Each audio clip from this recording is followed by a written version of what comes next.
Eli McCann.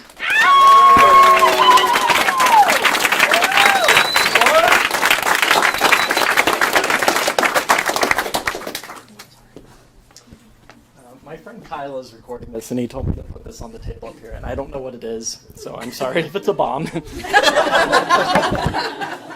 apologize now because I won't get to later. I turned 30 in May.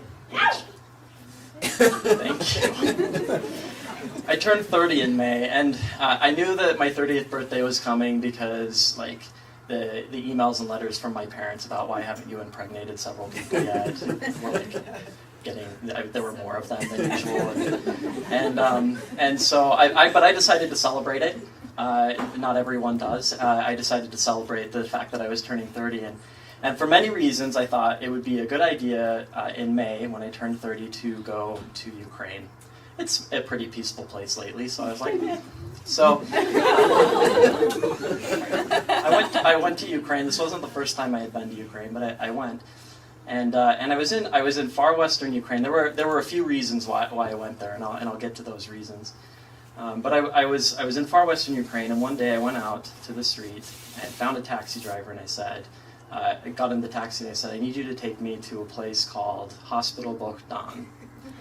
And the taxi driver kind of looked at me weird because this hospital is like 30 minutes or so outside of the city I was in, and I was this like American tourist, and he kind of gave me this look like, why would you want to go to this hospital outside of the city? It's not like a tourist attraction. And so, but I got in the taxi and he started driving me out there, and I had sort of this funny memory as he was driving me out there, and it was this. 10 years ago, a little over 10 years ago, when I found out that I was going to be serving a church mission in western Ukraine, the first thing that my grandpa said when he found out was, don't get sick because, quote, when you go to the hospital in Europe, you go to die. And this like stuck in my mind, and I don't know why I gave it a lot of credit because my grandpa's a crazy person, and all of his other thoughts don't make any sense and they don't like comport with reality. He like doesn't want the internet because he like said once that if you get the internet, then the government fills your house with pornography. Sign me up for that service. Just kidding. It's not funny. I don't know what that is, Mom. Actually, I do, because when we were kids, my sister asked my mom like something about what pornography was, and she sat like all four of us down, even though there's an 8-year age gap between the oldest and the youngest. And the conversation probably should have been different for each of our ages. And she gave us what, in hindsight, turned out to be a very inaccurate account of sex. But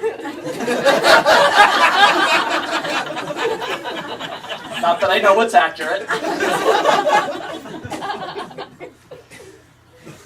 As we were driving out 30 minutes or so into this forest, I started thinking back to an experience that I had had almost exactly 10 years prior to this, and this was the reason I wanted to go to Hospital Bohdan. I was serving as a church missionary in Ukraine, and I had been there for about a year when one day I got a terrible pain in my side. And I sort of had this pain in my side for like a year, like lower right side, and I just thought like, it's a little internal pain, never hurt anybody, and so I didn't tell anybody about it really, and as time went on, and then one day it got so bad I was like crippled and bent over in the street, and just, against my protests, I was shuffled into a taxi one evening and driven off to a hospital that was called Hospital Bohdan. I was really afraid of going to a hospital, in part because my grandpa told me when you go to a hospital in Europe you go to die, but also because I had visited hospitals in Eastern Europe in that year that I was there, and they were scary. And Ukraine was a rough experience for me generally. I was regularly chased by and practically spooned rabid dogs with pink eye in the street. I was felt up by homeless people on the metro daily. I once swallowed like some kind of bug that gave me explosive diarrhea for like 8 months. But there were bad things too. And so I had kind of had a rough year already, and so going out to the hospital was kind of sort of the worst thing that I could imagine happening.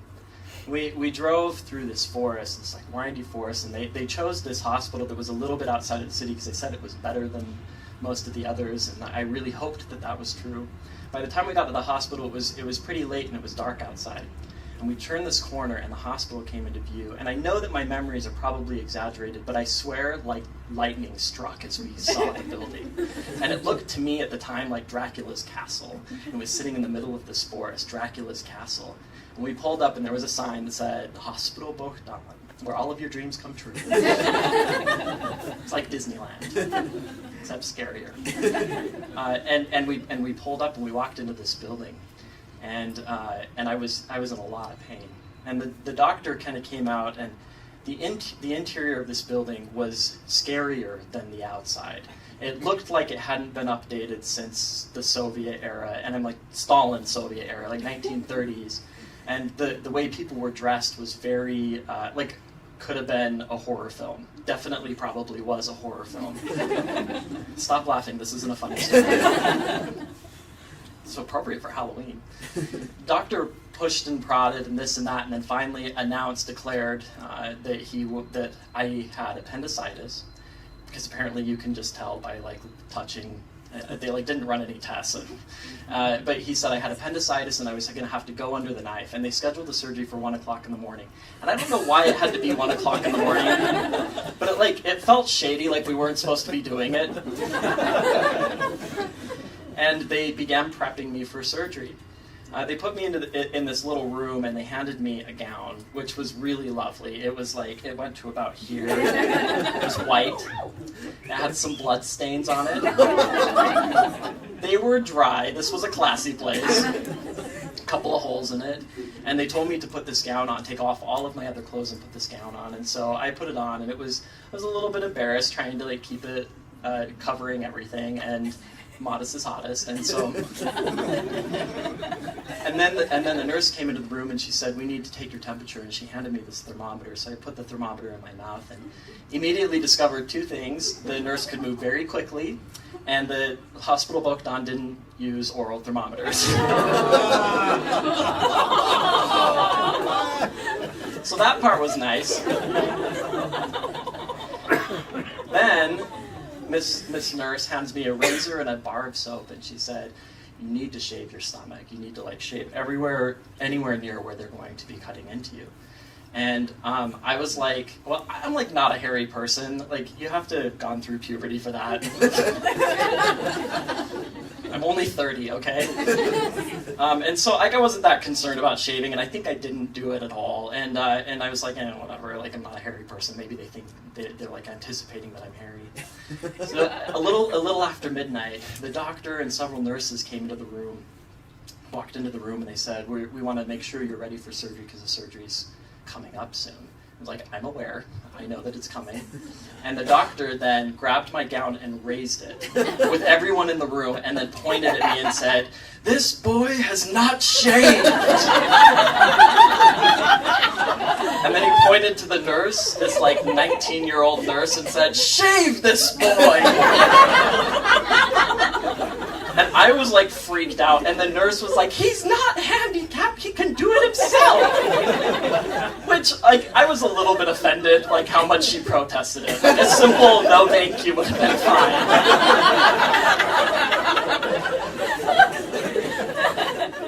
Like, okay, lady. And so the doctor said, you have one more chance. And then they all like stormed out of the room. And I like dug the razor out of the garbage can and was like, Nurse came back down to get me, and she said, it's time for your surgery now. It was 1 o'clock in the morning. The dramatic hour had approached. And I was terrified. I was absolutely terrified. We were on the second floor, but the surgery was up on the third floor, so we walked out of this room and walked up these stairs and got to the third floor, and it was very dark up there. And the floors in this hospital were really dirty. The bottoms of my bare feet were black, just from having walked around a little bit. And we got up to the third floor. It was very, very, very dark. And I looked down the hallway, and at the very end of this hallway, there was a light flickering out of this room. So I was like, this can't be real. This cannot be real. And I was very alone. And I realized in that moment that I was very alone. I really wanted, I've always wanted to have the life flashing before my eyes experience, and I like thought like these might be the final moments of my life, and so I like tried to trigger that experience. But I remember walking down this hall and like not being able to focus on the fact that I thought I was going to die because I had left some chicken out to thaw that morning, and I didn't know if I did survive this, if I could refreeze it. And I still don't know. I think you can't. People are shaking their heads. I hope I didn't. And then we got down to the end of the hall. This walk was so long, just kind of walking down this scary hallway, and then finally we turned, and I looked into this room, and in this room there was a metal table, and there was a lamp pulled down just above it, and all around the sides it was pretty dark, but there were just a bunch of trays with sharp instruments. It's like everything you could imagine out of a horror film. And then my life did flash before my eyes. And it was really awkward to see middle school again, and high school, and adulthood. We walked into this room, and they stripped my gown from me, so now I was completely naked. This is a really inappropriate story. And they had me lay down on this cold table, and that's when I noticed that the table had straps, and they strapped my wrists and my ankles to the table. And I was like, is this really necessary? Does it look like I'm trying to escape? So they strapped me down, and this nurse came up to the top of the table, and she said, I need to know how much you weigh. And she was hooking this IV up into me. So I need to know how much you weigh for the anesthesia. And I also realized I didn't know how much I weighed in kilograms, and that she wouldn't understand pounds. And so I tried to explain that to her. I was like, well, I don't really know kilograms, and I know how much I weigh in pounds, but you probably don't know what that means. And she just kept yelling at me, just tell me how much you weigh. This isn't a difficult question. And finally, one of the other nurses said, he's an American boy, and he's telling you he doesn't understand kilograms. And the nurse looked down at me sort of suspiciously, and like she was trying to figure it out on her own, and then finally she said, I think it's probably about 70. And the last thing I remember is screaming, don't do anything until you know for sure!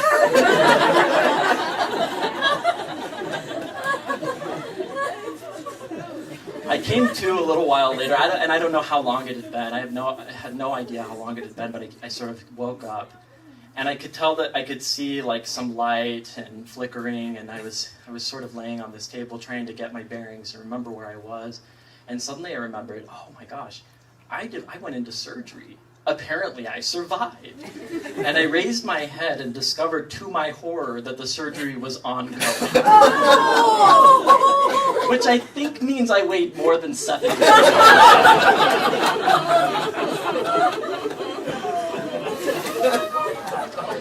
And I just still remember thinking, oh, well, this explains the straps.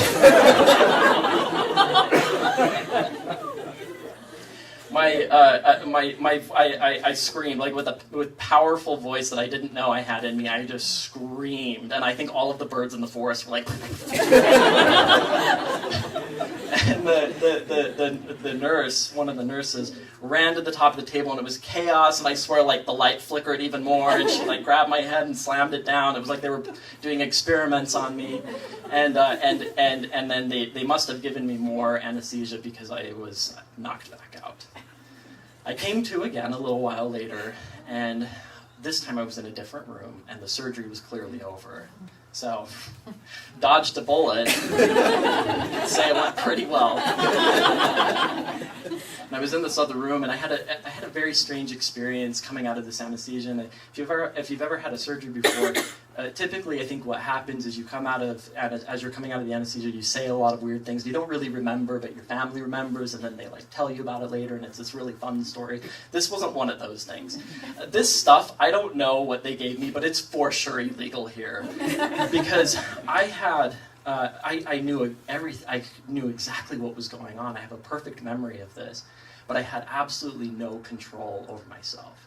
And it was really scary. And I was laying in this bed, and I started screaming for help. And just screaming and screaming. And inside my head, I was thinking, like, stop screaming. Like, why are you screaming? And I wanted to sit up, but I couldn't get myself to do it. I couldn't control any movement at all. It was just like I was inside myself, watching myself act this way. And I thought, I wonder if this is what it's like to be crazy. And I hope not, because that's really terrifying. And finally this nurse came into the room, and she came up to the bed and she's like, what's wrong? And I grabbed onto her hands, and for the next 45 minutes I talked to her, and I just remember I just kept saying over and over again, I am not drunk. You have to believe me that I am not drunk.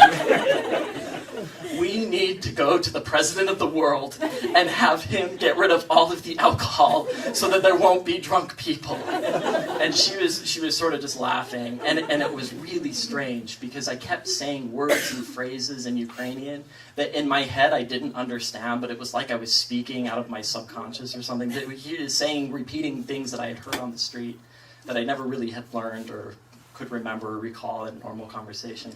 And finally, after about 45 minutes, I heard from the side of me an old woman's voice say, "Boy, shut up!" And I didn't know there was somebody there. And I looked over at her, and then I looked back at the nurse, and I said, "I've never been treated in such a way in all my life." And then I flopped my head back over to this woman and I said, "Miss, what's your name?" And she said, "Christina, my name's Christina." And I said, "Christina, do you have a son?" And she said, "I do, but he never visits me." And I said, "Well, I have a mom and she never visits me." This is not a time to make enemies. We need each other.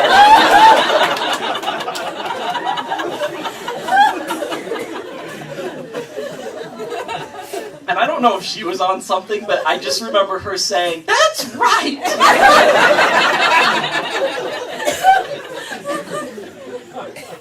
She never writes anymore.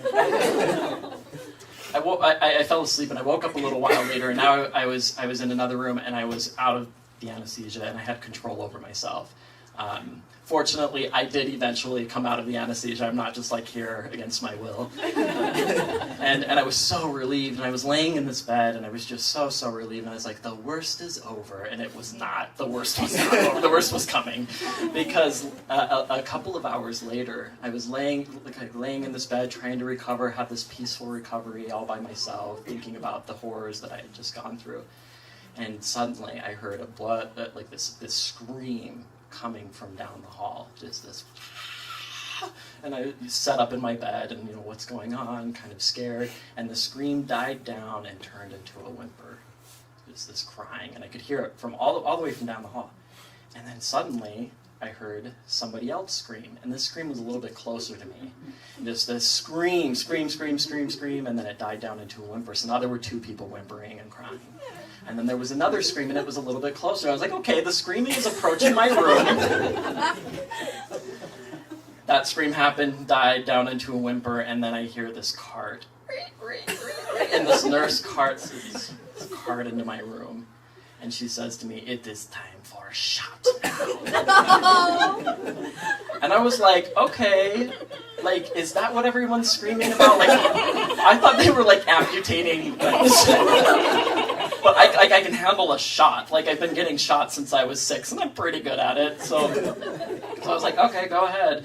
And she's like, turn over. And I was like, okay, it's a butt shot. So I turned over, flipped up my gown. I was getting really good at getting it away at this point.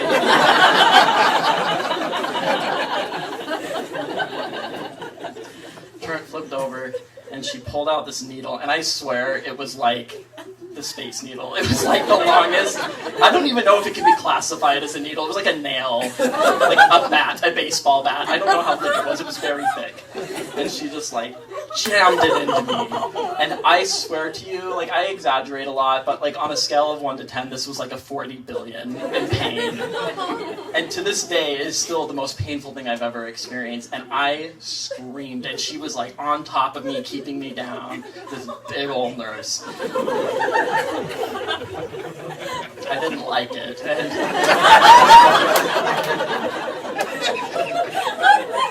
And I just screamed and screamed and screamed, and it was I swear it went on for 4 weeks, and I was like, how much is there in there?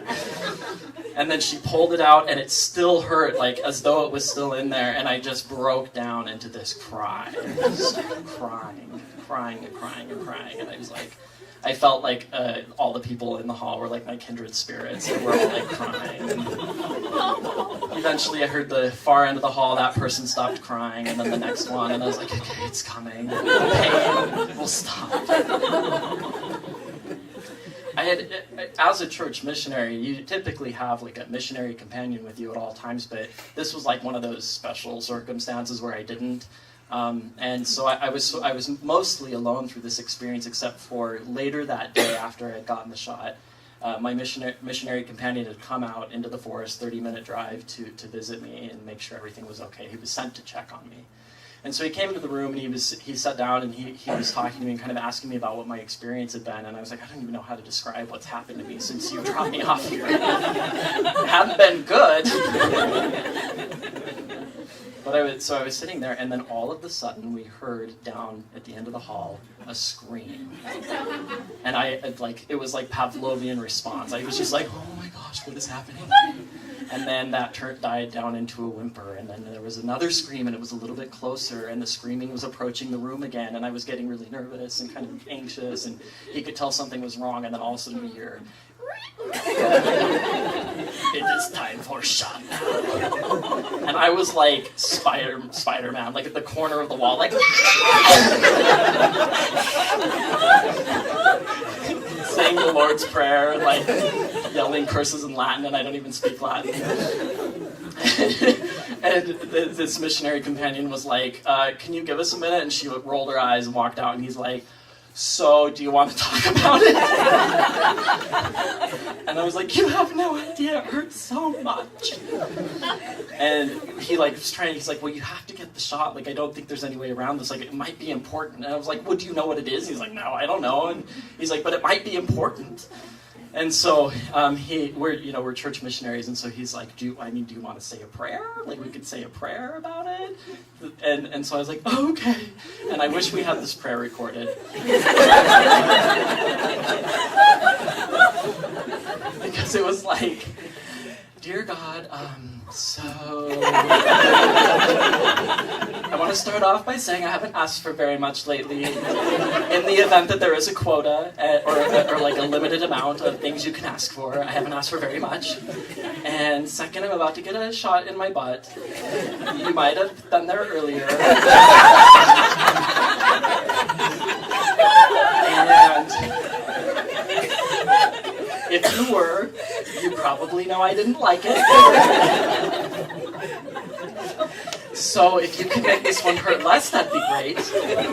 And also, if there are other things I can ask for, cheesecake would be nice, I'm just saying. And then I ended the prayer, and then my missionary companion went out and got the nurse. He's like, I think we're ready now. And she's like, okay. So she came in, and she gave me the shot. And if the first one hurt like a 10, this one was like a 9.8, so miracle.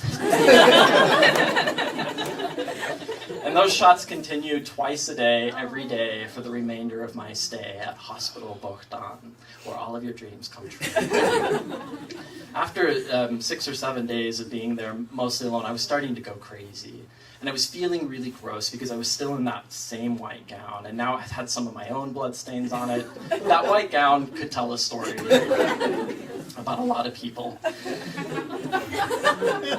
And I hadn't been outside for a week, and I really wanted to go outside. And so I thought, they wouldn't let me go out. I kept asking, and they're like, it's too dangerous for you to go outside in such a state. It's like, it's safe for me to be in here. And so I had devised a plan. I had stuck my head out in the hall and seen, kind of memorized the nurses' schedules when they did their walk by, and I was like, I'm going to escape this hospital. I don't know where I thought I was going. It was in the middle of the forest. But I went down the stairs in my white gown, and I snuck past the front desk lady, and she didn't see me, and I got outside, and there was a security guard, and I was going between the bushes and up against the wall, hiding. And finally I got to the edge of the hospital property that went up into this hill that just led into the forest, and I climbed the hill, and I walked into the forest, and I was free. From Hospital Bohdan, all by myself in my white gown, barefoot. And I walked through this forest for a little bit, And suddenly the trees cleared, and there was this little farmland. And I walked the length of the farmland, and at the edge of this farmland there was a little cottage, or this really quaint, cute cottage, and I walked to the edge of this. And there was an old woman down on her knees farming potatoes or something, beets or something. And she looked up at me, and she should have been really alarmed, but she looked up at me and she just said, "Oh, where did you come from?" And she was also not wearing pants. So I was like, yeah, birds of a feather. So I told her, I said, I'm a patient at Hospital Bohdan. And she was like, "What's that?" And I was like, "Please tell me this is a real thing."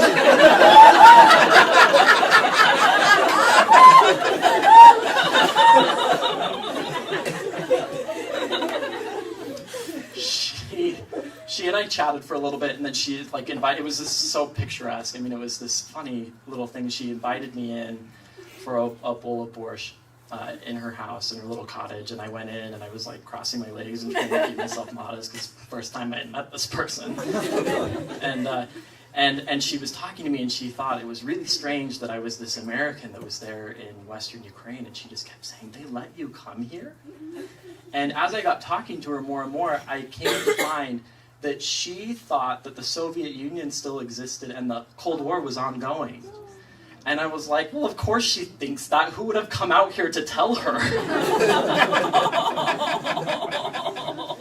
So we had this nice bowl of borscht together, and I said, I better get up and go. I better get back. They're going to start wondering where I am. And I got up to leave, and she said to me, and it was really strange at the time, but she said to me, you should come back here in 10 years, and we'll have a little reunion. And she said, "Promise me you'll come back here in 10 years and we'll have a little reunion." And I was like, "Okay, I hope we meet under better circumstances. And I'll wear pants next time. You do the same."